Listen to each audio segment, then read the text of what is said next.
If you wanna meet him at the front gate, you wanna make it into heaven's gates, you gotta walk up and narrow and straight. You gotta walk up and narrow and straight. If you wanna meet him at the front gate, you wanna make it into heaven's gates, you gotta walk up and narrow and straight.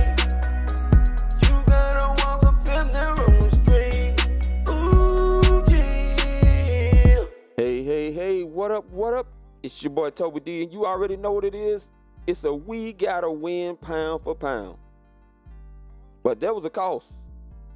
Once again, the injury bug keeps hitting us. Can somebody tell that injury shock that's enough? I mean, he's hitting us in the groin, hitting us in the hamstrings, hitting us in the Achilles. I mean, what else is he going to hit before we pay him the injury debt that we owe? Because we just keep having somebody go down every week. I tell you, man, Calvin Ridley, after having a hot start to that game, goes down with ankle injuries. Now, it looked like he was all right to me, but you know how Dan Quinn is. If you feel like you pretty much in the league good, he can take a sacrifice and leave his guy out. I'm hoping that's definitely the case. Now, of course, I saw on Twitter that Ian Rappaport tweeted out that Calvin Ridley is having an MRI done on Monday. But the way he was walking around and everything, that was a good sign. I'm truly hoping he doesn't miss any time and that the medicine that they put in is going to work. Of course, you're not really going to know, like you said, until tomorrow when you see how everything looks. But other than that, here we go. Mohamed Sanu, after having a hot start to the game, gets another touchdown, a nice another run, and great effort to get that touchdown for the Atlanta Falcons, by the way. And he goes down with a hip injury. Now, he looked fine on the sideline, but once again, you know how Dan Quinn do. You're winning. Hey, I can afford to leave my guy out and hope to have him ready by Monday night against the Giants, who can't seem to find themselves a win. Almost had a win till Carolina hit that 63-yard field goal to win that game for them. But let's see how it goes, man. I tell you, man, Grady Jarrett, I'm hoping we can get him back, man. I'm hoping the medicine worked good on him and things is great with his ankle.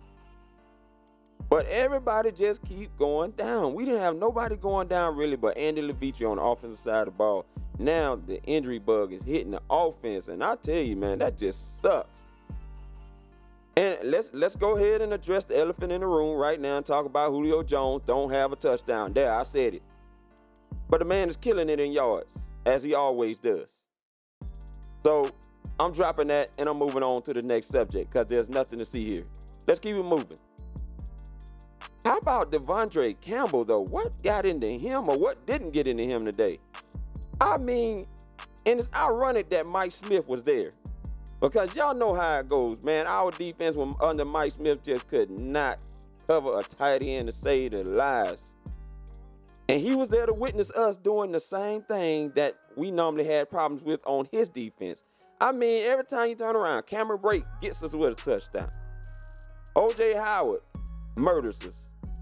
And then what is this leaving everything wide open in the red zone for Jameis Winston to hit 4 touchdowns? Now, credit to the defense, took 2 away from him in interceptions. But they showed a stat today. This man since 2015, y'all realize this man has had 12 touchdowns on the Falcons defense. Now, this is even with everybody being healthy. He just started really playing against everybody that wasn't healthy this year. 12 touchdowns. The 2 interceptions, come in today and add 4 more to that, and now has 16 touchdowns to 4 interceptions against the Atlanta Falcons defense. This all against Mr. Dan Quinn, of course. Now, I'll tell you what.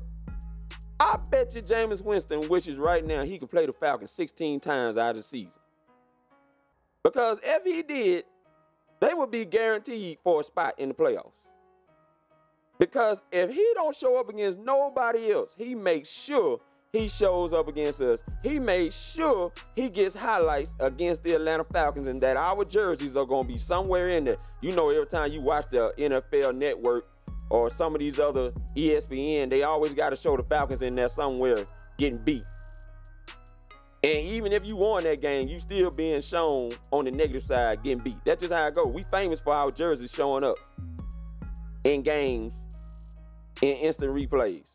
That's just how it is. And it's going to probably be like that more than likely tonight because they made a game out of it, 29-34. Man, if we don't get that touchdown with Tevin Coleman, woo, we really made this game tight.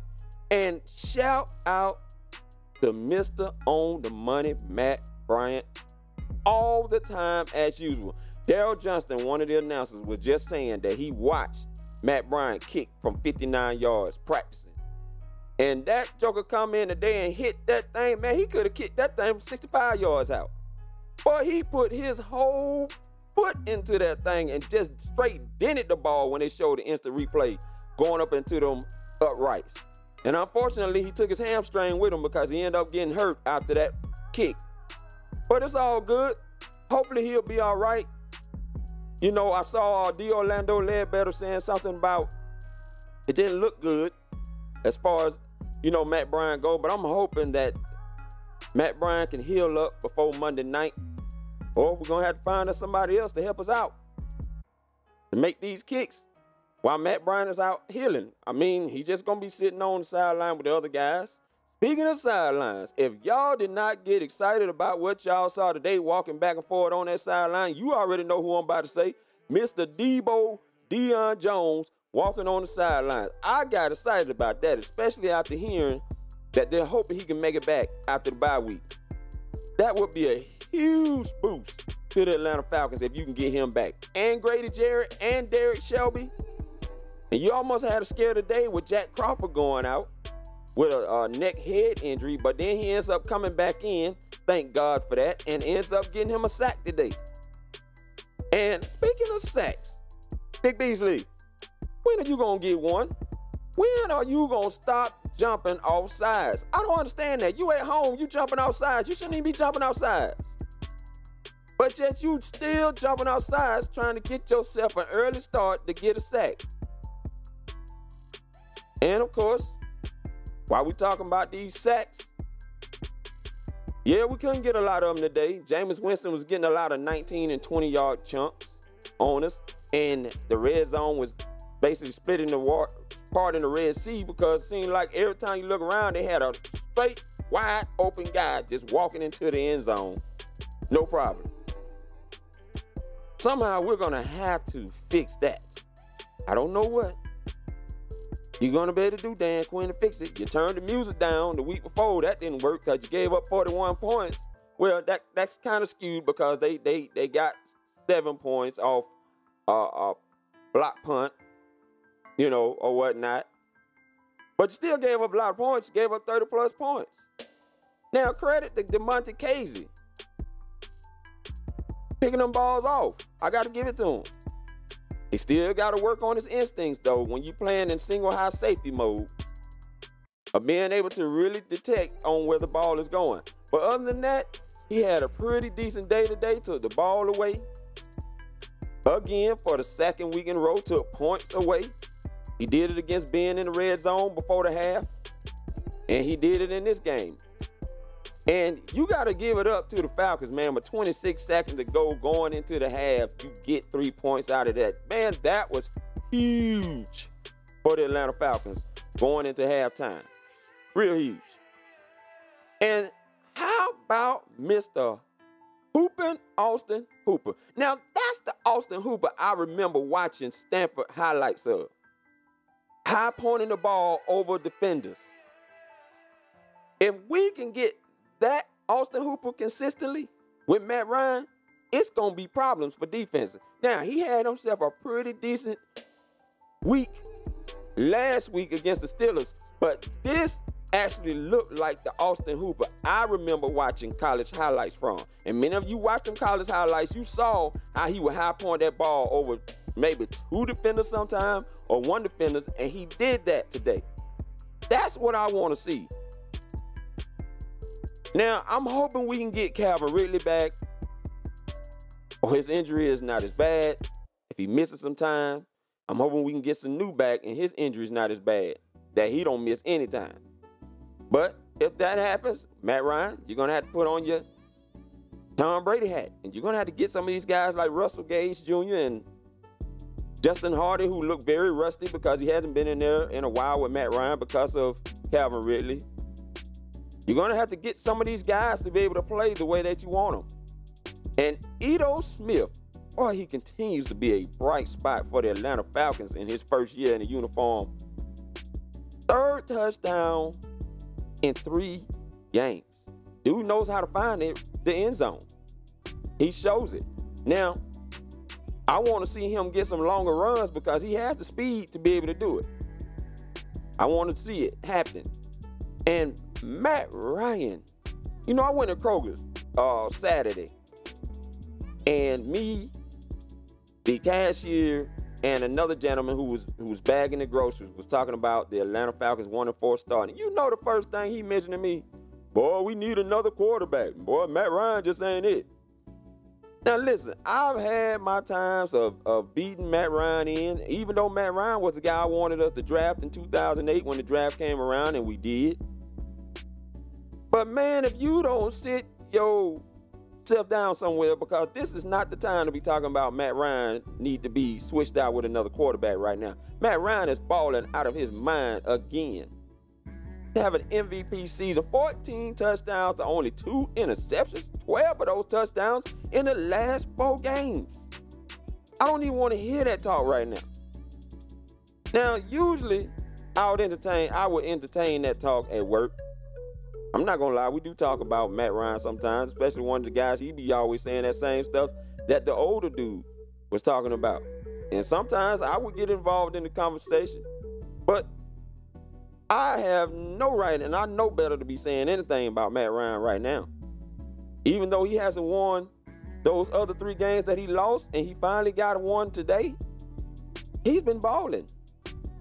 And despite the fact Julio Jones has not gotten a touchdown and hasn't had one since the last time he played the Bucs in 2017, Julio said himself, it ain't about no touchdowns. You know what Julio wants? W's. And today, like Jameis Winston, putting that symbolical symbol up of eating a W, we got to eat one in their face today. And I'm going to tell you, they almost pulled off one, boy. They almost pulled it off with that little, whatever they were trying to do. Deshaun Jackson was right there. Excuse me, I had a brain fart then and just stopped in the middle of the sentence. Deshaun Jackson was just sitting right there, and if he'd have gotten there, he would have gotten in. I don't care what you say. He would have gotten in, and that's why he was hot, because he knew all he had to do was catch it.